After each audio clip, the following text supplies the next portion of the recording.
Well, hello everyone. Welcome back to the Pink Flame of Liberty on 1360 KHNC, and I hope you had a wonderful Christmas and today are having a wonderful New Year's. Remember, you can reach me at Gmail at pinkflameofliberty@gmail.com. I welcome suggestions for shows and also questions about anything that I've covered before and inquiries about advertising opportunities. You can advertise on the show for as little as $25 a month, which is such a good deal, and you will help keep me on the air. So if you enjoy this type of hardcore, somewhat controversial libertarian content, I please ask that you get in touch with me. Now, this week we are going to continue. Let me set up what we had started back last week, and that was the opening statement of Dr. Illya Somin, who was debating Angela McArdle, who will be the next chair of the Libertarian Party if the gods are smiling upon us. So we were trying to work through his opening statement, and we are going to continue where we left off. And then I have a whole folder full of other just COVID crap to go over with you. And that is a technical term. Dr. Fauci taught it to me. It is COVID crapola. All right, let's continue with Illya's opening statement. Probably 90% or more of the people who are dying recently or going to hospital recently because of COVID in the US and Europe, they're sadly the unvaccinated.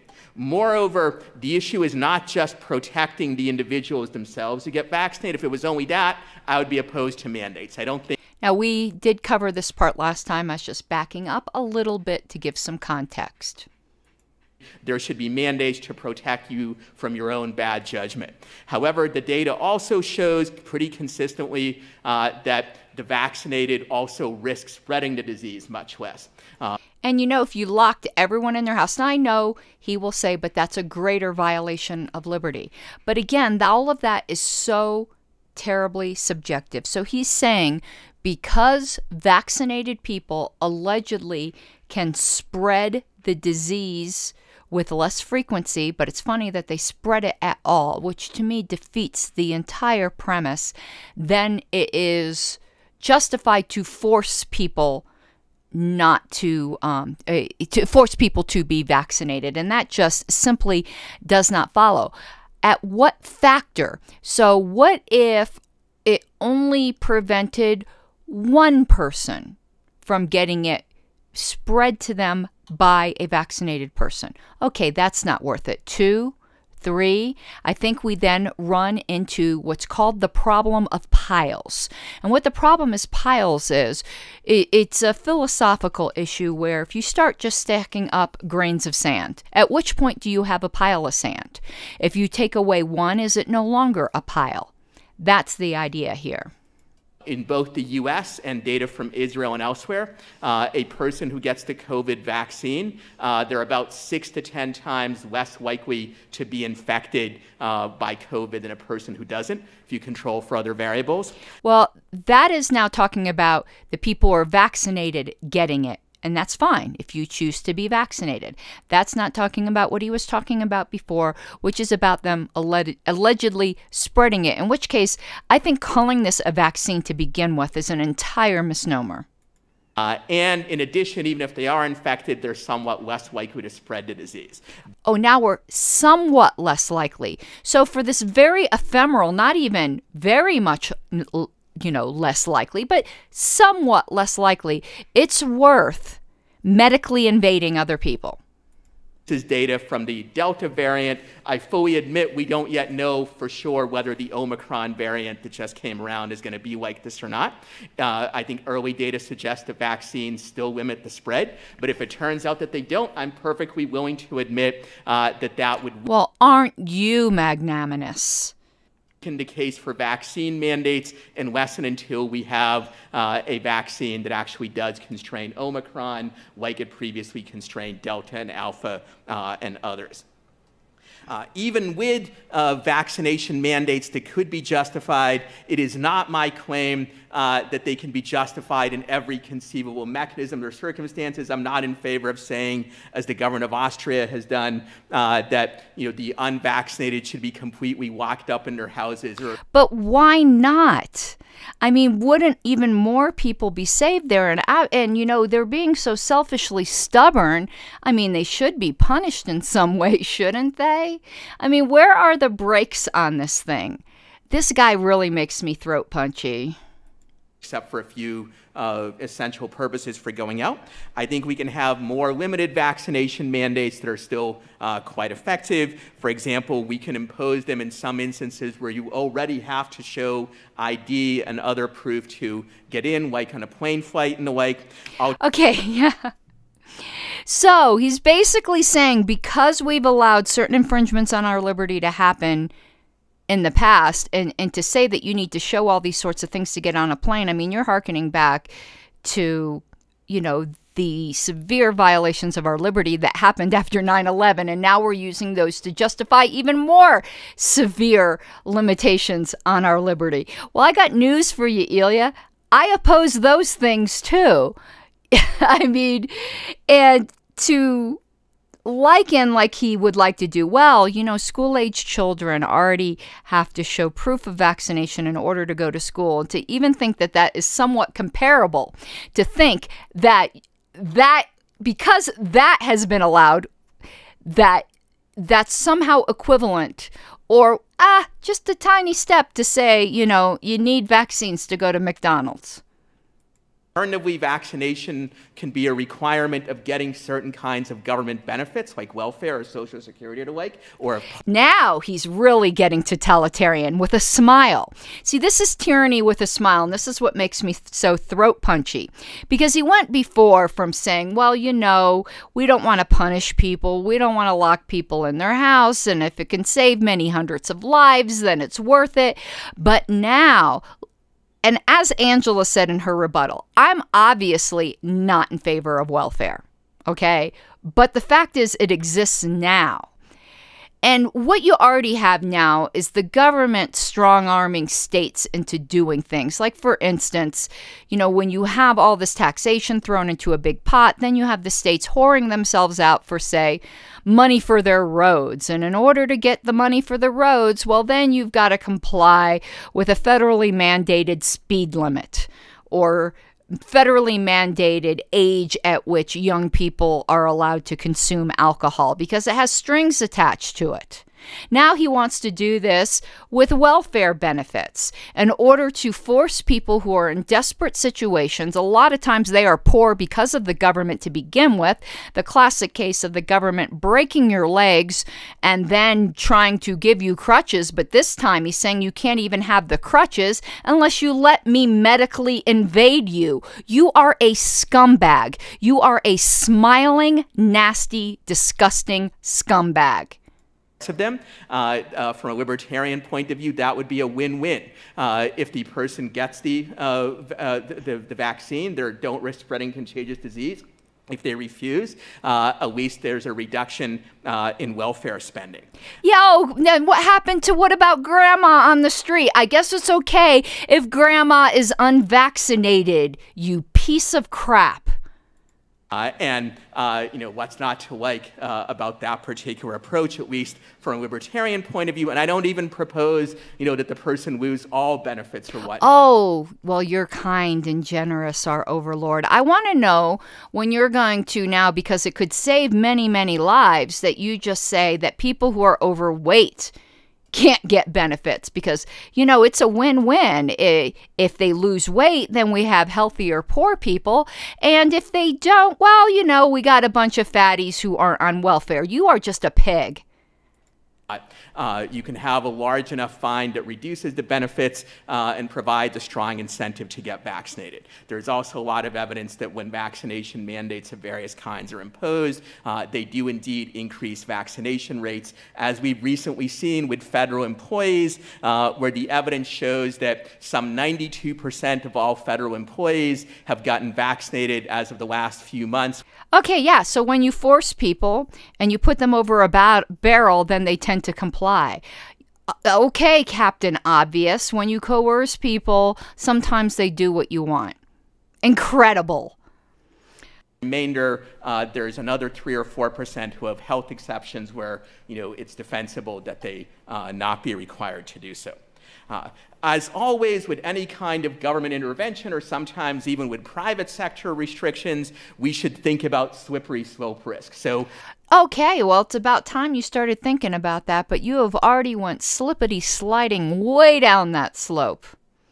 Now, we're going to stop here as we're going into the break. And I'm going to talk to you for a moment about approval voting. Approval voting can move us beyond two-party thinking. It can lead to fewer spoilers because voters can vote for both a candidate that they really like, who they think might not have much of a chance of winning, and also a more popular candidate who does have a chance of winning. It will also lead to less polarization because the voter is not forced to focus on only two candidates. Again, approval voting will move us beyond two-party thinking. If you'd like more information, please contact my friend Frank Atwood by calling 720-439-6000 or search for the Approval Voting Party. All right, I will talk to you after the break. Okay, so we are back, and I remind everyone that you can contact me at pinkflameofliberty@gmail.com. Also, while this show is airing live, I'm not recording it live, but I do go to my YouTube channel, which is youtube.com/pinkflameofliberty, and I try to interact in the comments as it is scheduled to go live then, and a lot of my regular just typical YouTube listeners also comment during that time.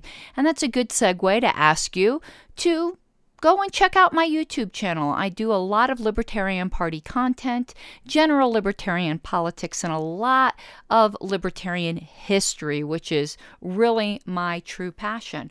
Okay, let's continue now with Illya. Like welfare or Social Security or the like, or of parts of them. From a libertarian point of view, that would be a win-win. If the person gets the vaccine, they don't risk spreading contagious disease. I did back up a little because I like to keep the context.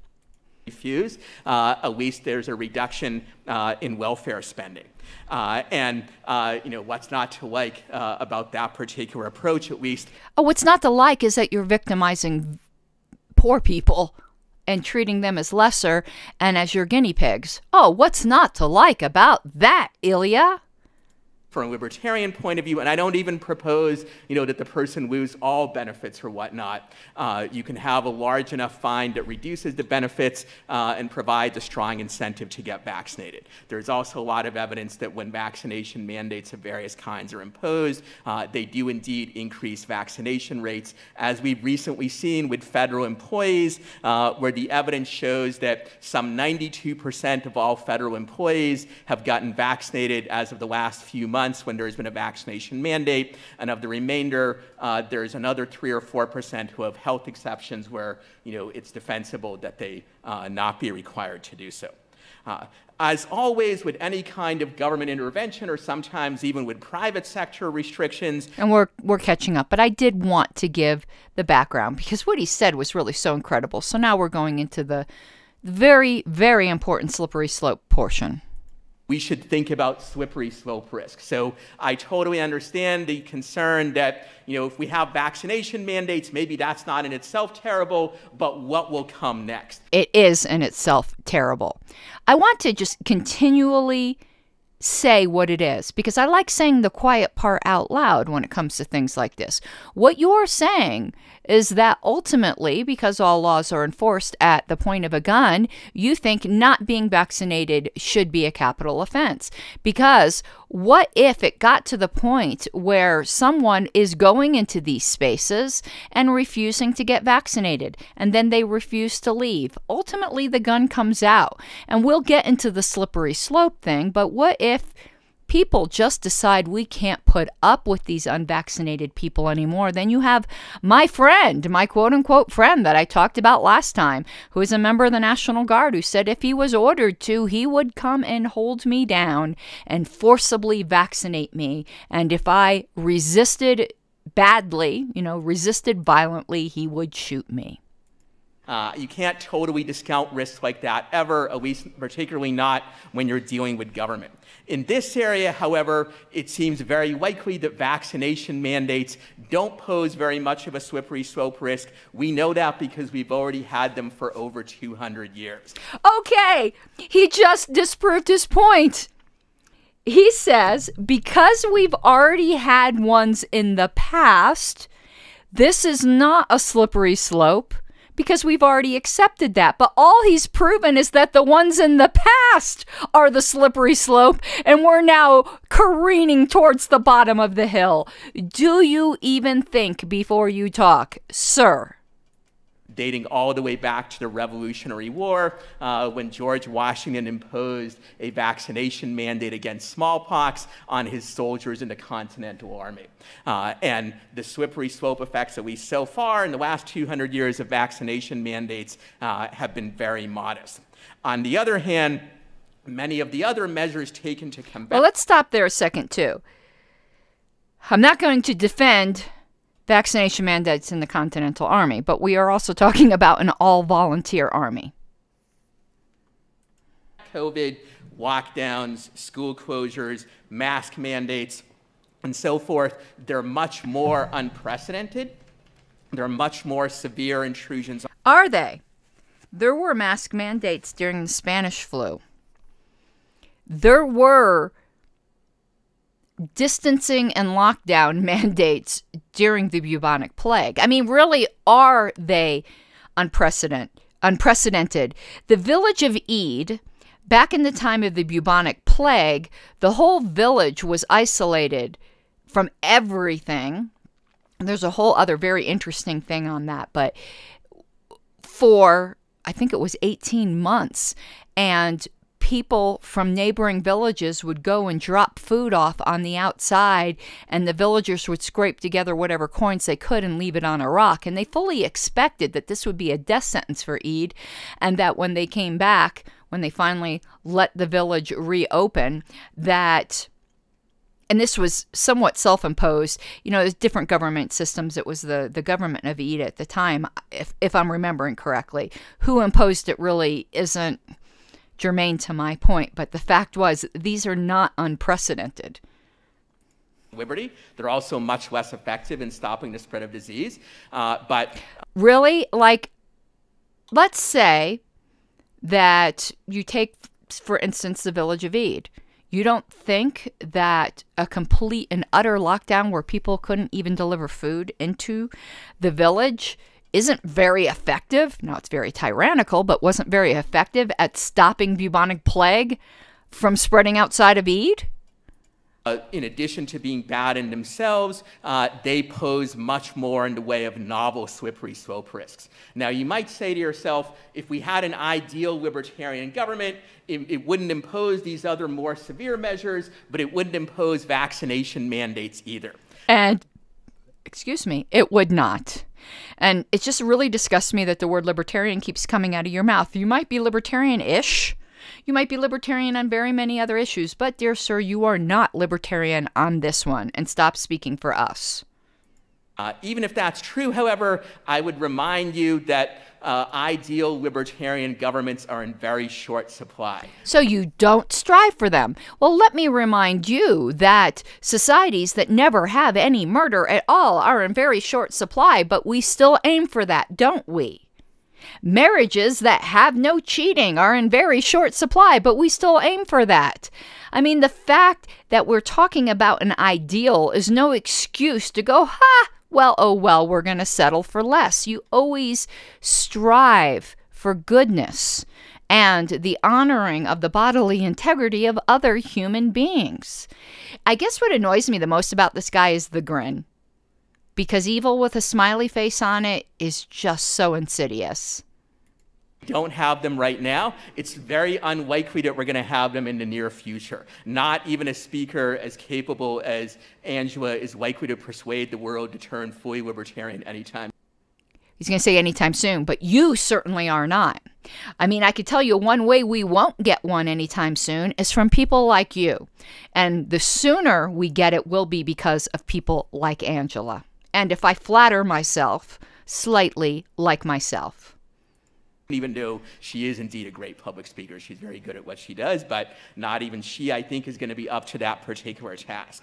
So when you have real-world governments of the kind that we actually have, and you have a deadly pandemic spread... So in other words, you're saying in order to make an omelet, you have to break a few eggs. And since you don't mind your eggs being broken, you've decided that no one else should mind it either.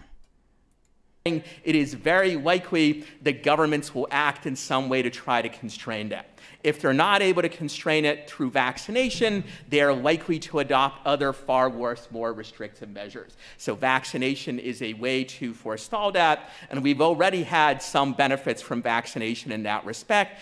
And Angela goes on to very ably show how he is basically willing to sacrifice certain people for other people, because there are people who have died from this. And when you make it mandatory, you are giving some people a death sentence for the benefit of others. There is just absolutely no escaping that. And you may actually be causing greater death, because this may be the straw that breaks the camel's back and starts the chain reaction that leads to things such as a civil war.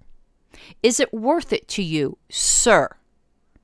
If you look at the spread of the Delta variant over the last few months, even though it's more transmissible and virulent than the previous version, we have not had anything like the same degree of lockdowns, school closures, or even mask mandates. Yet.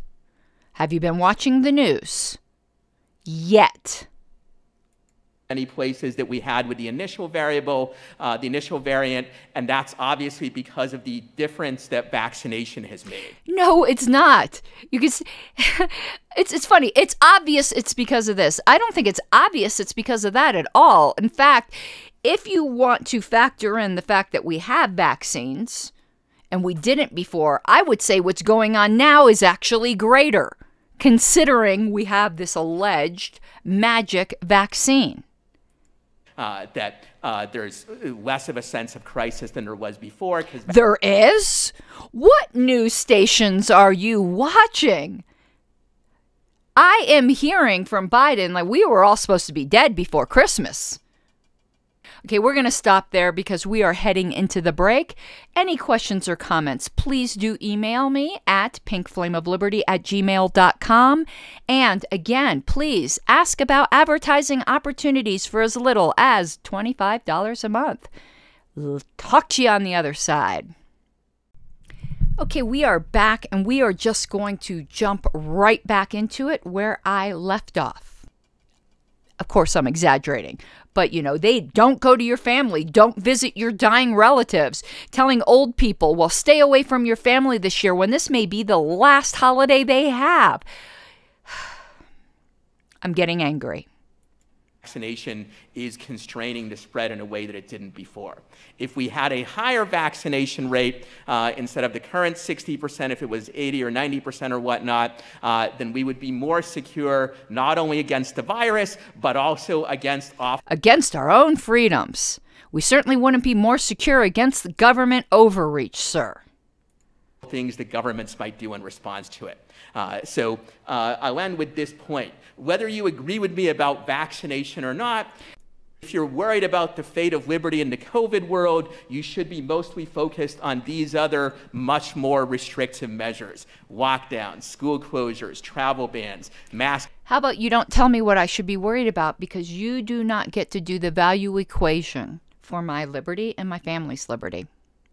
mandates and so forth. All of these things restrict liberty far more than vaccination mandates do, and all of them have much more in the way of slippery slope risks as well. How about we have no slippery slope risks and we don't medically invade people? How about that? What a concept. So I hope at least we can agree on that, and we can... No, we can't. Your hopes are dashed against the stones. Also recognize that vaccination is one of the tools that can help prevent these much more severe infringements on liberty, as well as... No, I do not agree. You are just taking all kinds of things as an assumption here. Saving many lives. Thank you. Okay, well, I will give you the credit for having the guts to defend such a horrible view, but I don't know if credit is actually the right... I need to scoot over here. Credit is actually the right word, for that. Now, there's a whole lot more going on in the news since this has happened, but before we get to that, I have a little bit of a commercial break that I would like to do.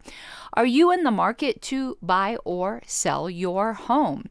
I would hope that you would consider engaging a liberty-loving realtor that I can vouch for in the highest terms because it is my beloved husband, Wayne Harlos of the Harlos Real Estate Team.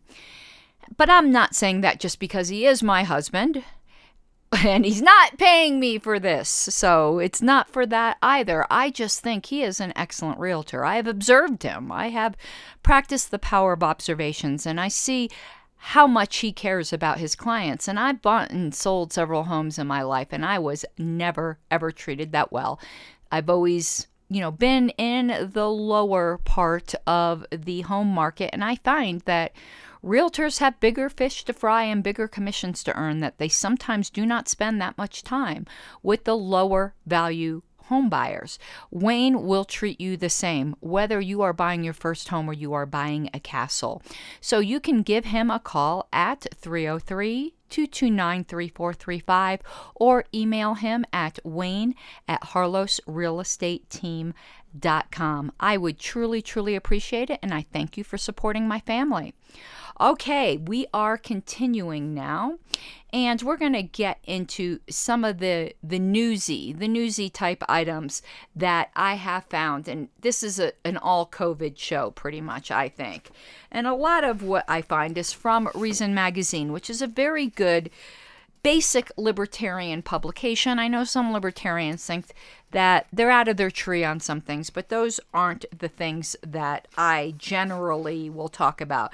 But I also am going to highlight some things that came from the Tom Woods newsletter. If you do not know Tom Woods, please look him up on the podcatcher of your choice or on YouTube. He's probably one of the most, if not the most influential libertarian broadcaster out there.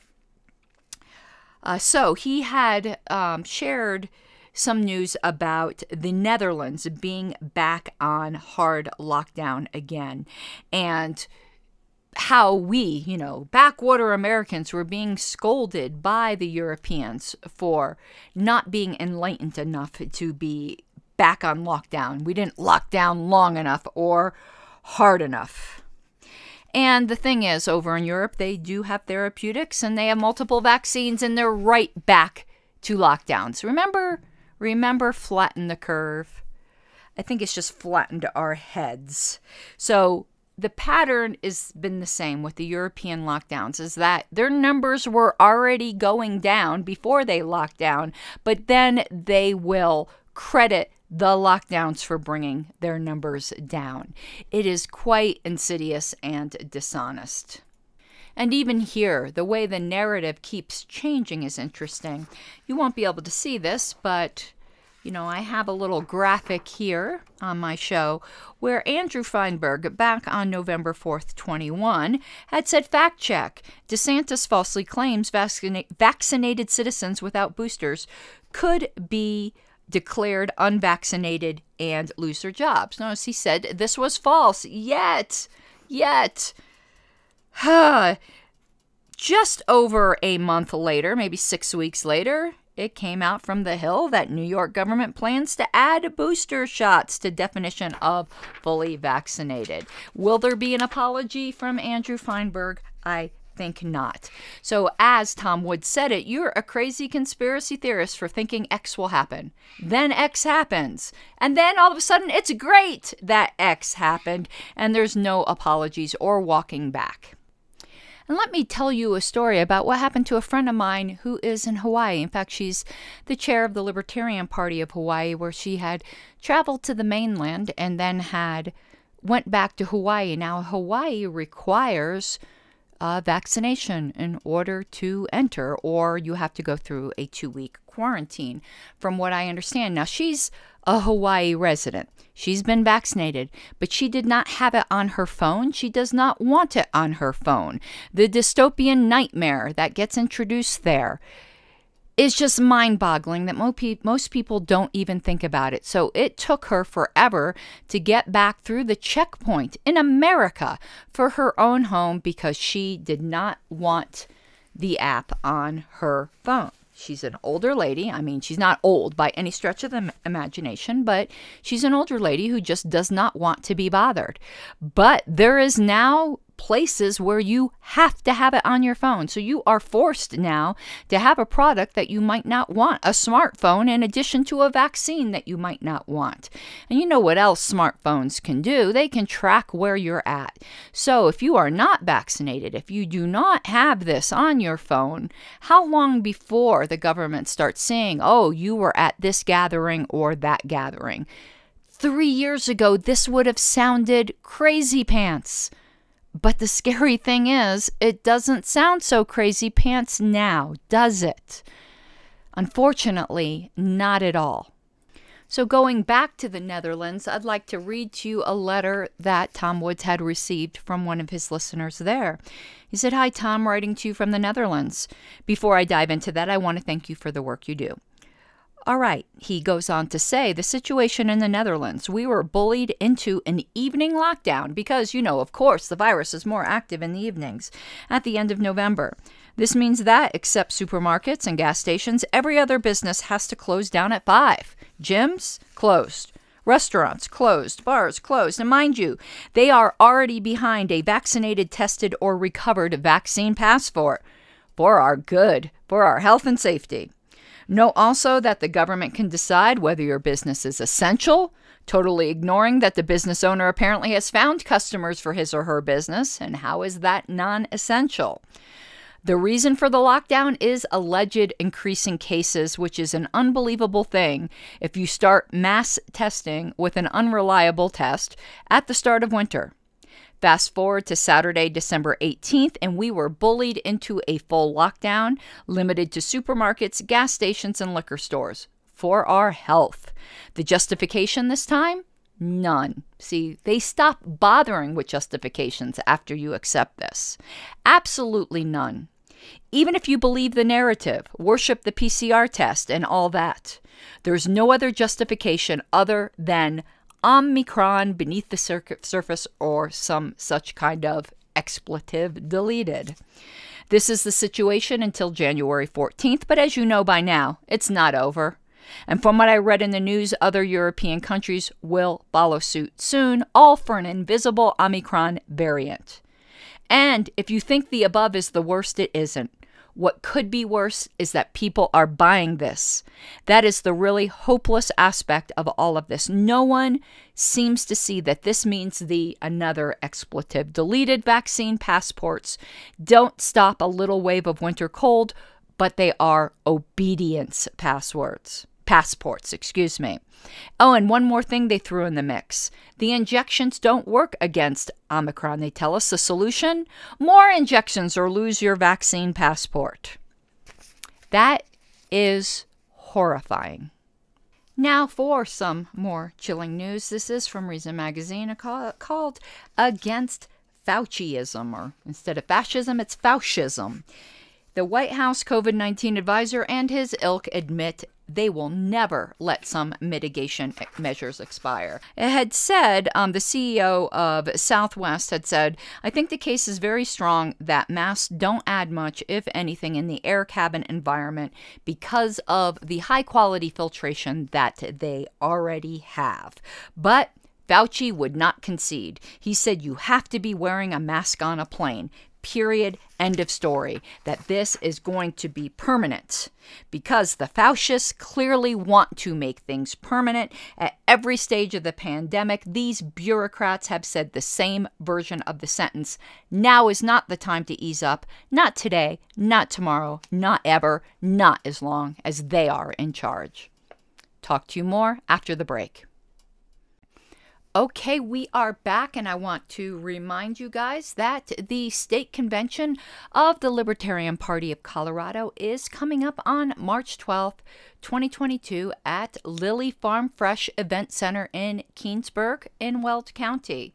If you would like to observe libertarians in the wild or would just like to attend our convention and learn more, you are cordially invited. There is no cost to attend the business portion.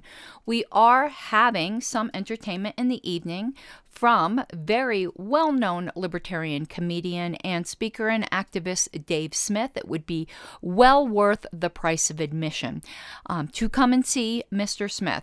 Those prices have not yet been set, but I will let you know. But you can find out more information by staying tuned to lpcolorado.org or this show, and I do hope we see you there.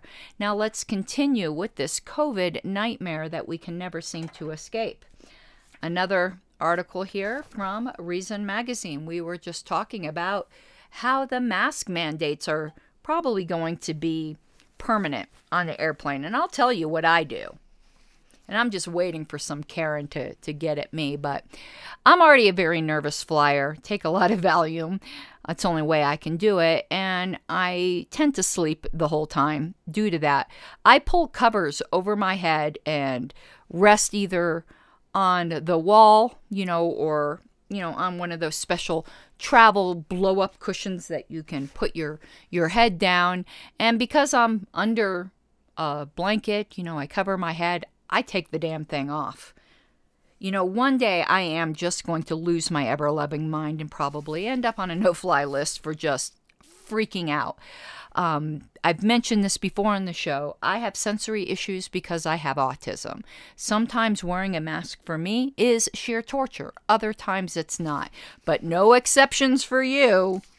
It is just absolutely insane. But let's say Mr. Fascist Fauci doesn't want just permanent mask mandates. He now wants to kick the unvaxxed off of airplanes. This man is an enemy of liberty. And if I believed in such a thing as treason, also a traitor to this country and guilty of treason. I think treason is free speech, by the way. However, if there were such a thing as treason, he would be the epitome of a traitor. But he's definitely a traitor to freedom. So it seems that on Monday morning, so this was the 28th, so this is about a week and a half ago, he refloated the trial balloon of imposing a federal vaccine requirement for domestic air travel. I am not allowed to say on the air what is entering my mind right now. He says, this is just another one of the requirements that I think it's reasonable to consider. Well, I think it's reasonable to consider throwing you off of a mountain, Dr. Fauci. This is just insane. He goes, when you make vaccination a requirement, that's another incentive to get people vaccinated. But you want to know the communities. It's funny. Woke is meeting scared at this point because the communities that are the most unvaccinated right now are minority communities. It's going to be very interesting to see what gives here. But talk about disparate impact. Even though this requirement is just fascist, it's not racist, it will have a racist outworking because as a whole, the black communities are very, very suspicious of these vaccine mandates. It said the added hassle the agency's pre-flight security screenings added to air travel encouraged people to substitute driving for flying. So we're talking about social engineering here. But the unintended consequences, it's noted that this resulted in an additional 500 auto deaths per year. So in order to save COVID deaths, we might be causing more auto deaths. It says that almost certainly outweighed whatever terrorism-caused deaths the TSA's completely useless security screenings allegedly prevented. This is insane. Absolutely insane. But I expect this to be coming. I absolutely expect this to be coming. And it says here, a vaccine requirement for domestic travel would almost certainly necessitate the creation of a single national vaccine database. And I bet many people would welcome it. And Chicago Mayor, our favorite mayor, Lori Lightfoot, tweeted on December 21st, another traitor. To put it simply, if you've been living vaccine-free, your time is up. Well, I hope your time as a ruler is up, Ms. Lori Lightfoot. Wow. Says and this airplane requirement, as we said before, won't even take the masks off. Wow, there's no logical endpoint to where restrictionism will take us except the limits of our own tolerance for marginalizing others and inconveniences ourselves in the name of unproven silence. If you don't like Fauci's trial balloon, I suggest you reach for a needle and pop it. And there's another one that, I'm not going to read through because I think we've all seen this. Recent COVID-19 trends suggest that initial fears of Omicron were overwrought. Go figure, because that's kind of the natural mutation cycle of viruses, that they don't become both, rarely, sometimes it does happen, they don't become both more virulent and more deadly. It's usually one or the other, because a virus that spreads rapidly and kills well finds itself dead itself because it's run out of hosts. Remember that viruses are ultimately parasitic. All right, the last few things I want to cover is in the ridiculousness of the ballot censorship in our country and the battle that the Libertarian Party has been fighting against Maine Secretary of State. So I'd like to read something for you here that is from Attorney Oliver Hall, who is the retained counsel for the National Libertarian Party. It says, in a major victory for Maine voters and minor parties, a federal court has declared unconstitutional two provisions of Maine law governing the formation of new political parties. It says it basically made it impossible for non-wealthy citizens to establish a new party. So it goes on to give a little bit of a history of the LP of Maine. They became ballot qualified in Maine by enrolling more than 5,000 registered members. In Colorado, it required 1,000, just so that you know. An arduous 18-month effort that cost more than $100,000. But to remain ballot qualified, the Libertarian Party of Maine was required to enroll another 5,000 registered members and to ensure that all 10,000 of these members voted in the 2018 general election and each general election thereafter. That is just absolutely ridiculous. Your right to vote entails your right not to vote, and you shouldn't lose your right to have the party designation of your choice just because you choose to sit out an election. This is, I don't like using this terminology, but it's absolutely un-American. So it says the Libertarian Party in Maine was also required to nominate its candidates in the primary election, but the primary election ballot access signature requirements were so high that no candidate could meet them. So this is the classic, catch-22. Darned if you do and darned if you don't. Thus, despite being ballot qualified in 2016 and 2018, the Libertarian Party of Maine was unable to run any candidates in either election, with one exception. It was therefore disqualified for failing to meet the 10,000 member turnout requirement. This kind of crap is going on all over this country. It is an absolute lie that we can go to the polls and choose our rulers, because it's like Ford. Is it that anecdote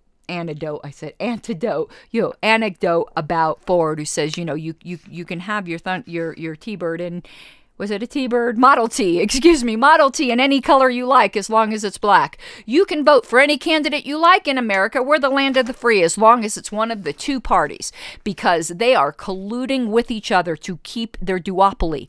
It is corrupt, and we have sat by and allowed it to happen.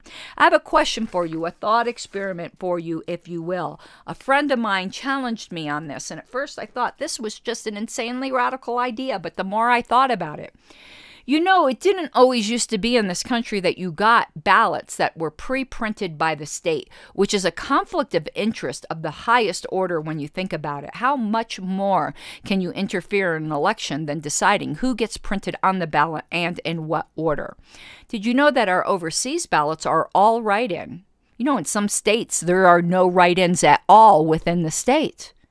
Why are not the ballots that you go to the polls with all write-in? Shouldn't you be able to vote for whoever you want? Why is the state controlling who you get to vote for? We handle it just fine with the overseas ballots. Why are not the ballots that you and I get to vote on, are privileged to vote on, why aren't they all write-in as well? Any objection you could come up with, well, we won't know who's running. Well, that could be printed. You could find out. Maybe it would require people to actually be educated. Maybe it would require people not to be lazy and just go, well, I'm a Republican, so I'm going to vote for this Republican I never heard of. It's kind of like straight ticket voting, which exists in some states, believe it or not, where you can press one button and it just votes for all the Republicans. Easy peasy way to keep in your absolute duopoly.